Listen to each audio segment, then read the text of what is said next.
નમસ્કાર. આજે આપણે એક એવા વિચાર પર વાત કરવાના છીએ જે આપણા શિક્ષણ અને સમાજને જોવાની રીતને ખરેખર બદલી શકે છે.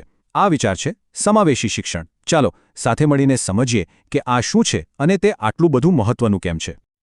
ચાલો આ વાતમાં થોડા ઊંડા ઉતરીએ અને શરૂઆત કરીએ એક બહુ જ સાદા પણ એટલા જ દમદાર સવાલથી કે ભાઈ શિક્ષણ ખરેખર છે કોના માટે? જરા વિચારો, કારણ કે આ સવાલનો જે જવાબ છે ને એ જ આપણી આખી શિક્ષણ વ્યવસ્થાનો પાયો નક્કી કરે છે.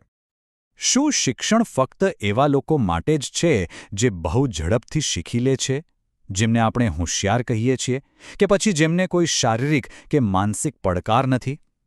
અને બાકીના બધાનું શું? શું આપણે એમને પાછળ છોડી દેવા જોઈએ? કે પછી શિક્ષણ પર દરેક બાળકનો હક છે, ભલે ને પછી એની શીખવાની ઝડપ ગમે તે હોય, એની ક્ષમતા કે એનો પરિવાર ગમે તેવો હોય? બસ આ જ વિચાર આપણને સમાવેશી શિક્ષણ તરફ લઈ જાય છે. તો આખરે આ સમાવેશી શિક્ષણ છે શું? ચાલો એને એકદમ સરળ શબ્દોમાં સમજીએ. સમાવેશી શિક્ષણ એટલે એક એવી સિસ્ટમ જ્યાં દરેક પ્રકારના બાળકો, પછી એ દિવ્યાંગ હોય, ગરીબ હોય, બહુ હોશિયાર હોય કે પછી શીખવામાં થોડા ધીમા હોય, બધા જ એક સામાન્ય શાળામાં એક જ ક્લાસમાં એકસાથે ભણે છે. અહીં એમને કોઈ અલગ સ્કૂલમાં નથી મોકલવામાં આવતા, પણ જે પણ મદદની જરૂર હોય એ એમને ત્યાં જ પૂરી પાડવામાં આવે છે. જો એકદમ સાદી ભાષામાં કહું તો આ બાળકોને એમની ક્ષમતાના આધારે અલગ પાડવાની વાત નથી, પણ એમને સાથે લાવવાની વાત છે. આ અલગાવ નહીં, સમાવેશનો જે સિદ્ધાંત છે ને એ જ તો સમાવેશી શિક્ષણનો આત્મા છે. અને જુઓ, આનો હેતુ માત્ર ભણાવવા પૂરતો જ સીમિત નથી. એના લક્ષ્યો તો ઘણા મોટા છે. દરેક બાળકને એક સરખી તક મળે, ભેદભાવ જડમૂળથી નીકળી જાય અને એક એવો સમાજ બને જે દરેકની અલગ ઓળખને માન આપે અને એને સ્વીકારે.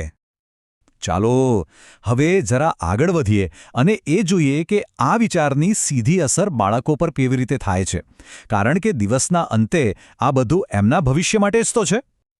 ખાસ કરીને જે દિવ્યાંગ બાળકો છે એમના માટે તો આ એક ક્રાંતિ જેવું છે. જ્યારે તેઓ બીજા બાળકો સાથે ભણે છે ત્યારે એ માત્ર પુસ્તકોમાંથી નથી શીખતા. તેઓ નવા દોસ્ત બનાવે છે, એમનો આત્મવિશ્વાસ આસમાને પહોંચે છે અને એમને લાગે છે કે તેઓ પણ આ સમાજનો એક મહત્વનો હિસ્સો છે. અને અહીંયા આપણા સૌના દૃષ્ટિકોણમાં એક બહુ મોટો બદલાવ આવે છે.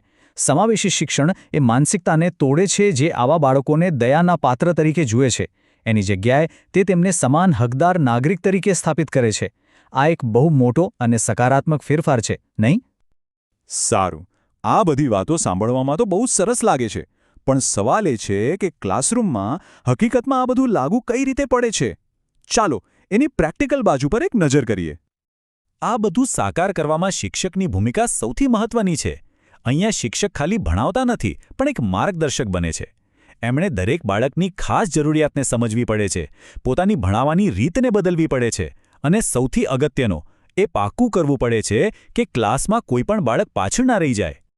અને આ કરવા માટે શિક્ષકો જાતજાતની પદ્ધતિઓ વાપરે છે, જેમ કે ગ્રુપમાં કામ કરાવવું, જેથી બાળકો એકબીજાને શીખવે, એક્ટિવિટી દ્વારા ભણાવવું, કે પછી ચાર્ટ, મોડેલ જેવા વિઝ્યુઅલ સાધનોનો ઉપયોગ કરવો.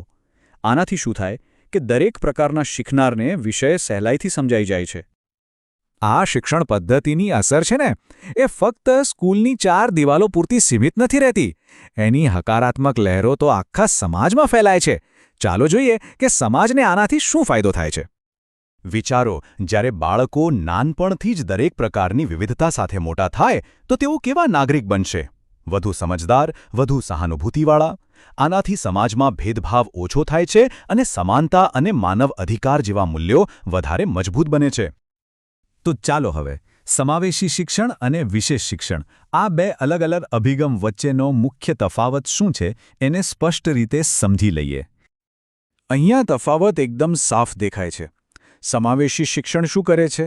એ બધા બાળકોને એક સામાન્ય શાળામાં સાથે લાવે છે, જેથી સામાજિક એકતા વધે. બીજી બાજુ વિશેષ શિક્ષણ દિવ્યાંગ બાળકોને અલગ શાળાઓમાં મૂકે છે, જે કદાચ તેમને સમાજથી વધુ દૂર કરી શકે છે. અને આ કોઈ માત્ર કાલ્પનિક વાત નથી.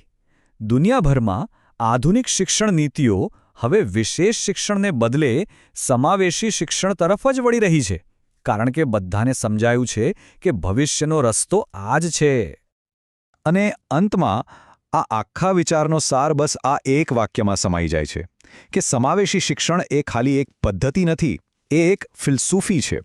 એ આપણને શીખવે છે કે સાચું શિક્ષણ એ જ છે જેમાં કોઈ પાછળ ન છૂટે અને સૌ સાથે મળીને આગળ વધે.